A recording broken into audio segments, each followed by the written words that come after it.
Something is lurking in the water. Do you see it?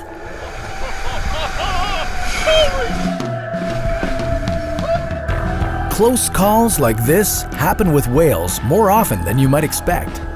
And although the people in these videos got away relatively unscathed, there's no denying that they were just meters away from being a whale's lunch. But what would happen if they hadn't been so lucky?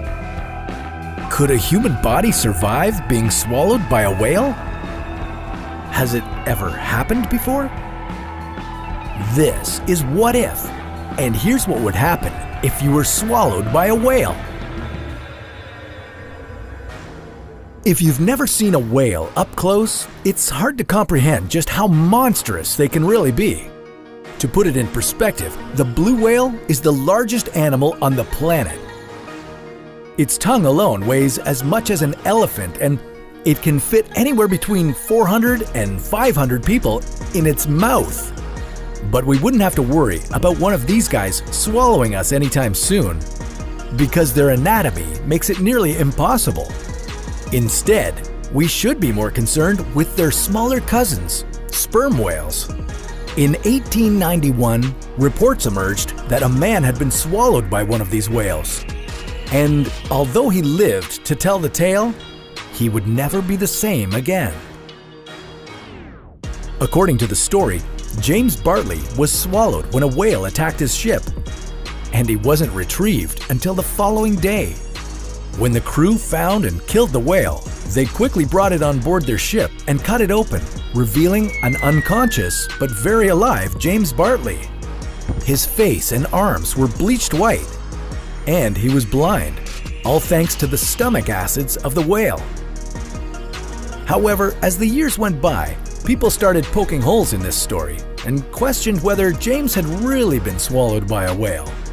I mean, wouldn't the stomach acids do more damage than just bleaching his skin? Well, with the power of science, we took a closer look, and we quickly discovered that if you get swallowed by a whale, coming back out with shiny white skin would be the least of your worries. Okay, so the first thing you'd have to worry about once you were swallowed would be getting shredded to pieces by the sperm whale's impressive set of teeth. Each tooth is approximately 20 centimeters long. That's about the length of an average chef knife, and whales have anywhere from 40 to 50 of these. Let's say you're lucky enough to make it past all of them. Next, you'd begin your descent down the throat.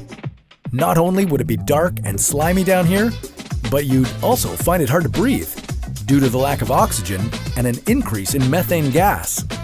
As the whale's throat muscles constricted in and out to help force you down, you'd also start to feel hydrochloric acid beginning to eat away at your skin. I know what you're thinking. We just got into this whale and James Bartley's story already seems pretty fishy.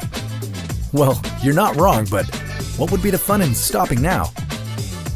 So next, you'd be dropped into the first and largest of the whale's 4 stomachs. You'd probably be in there for a while, but on the bright side, you might have some light in the form of a bioluminescent squid or two being noshed on after your arrival. Sperm whales love neon flying squid. You'd better enjoy this brief light show because after this, you'd just be tossed from one stomach to the next, with the acids breaking down almost all of your body until you're just a bunch of bones being unceremoniously ejected from the whale's anus. So yeah, it's pretty safe to say that there's no way you could be swallowed whole by a whale and live to tell the tale. Sorry, James, you may have been able to fool people in the 1890s, but we're onto you now. As vast as they are and as monstrous as they might seem,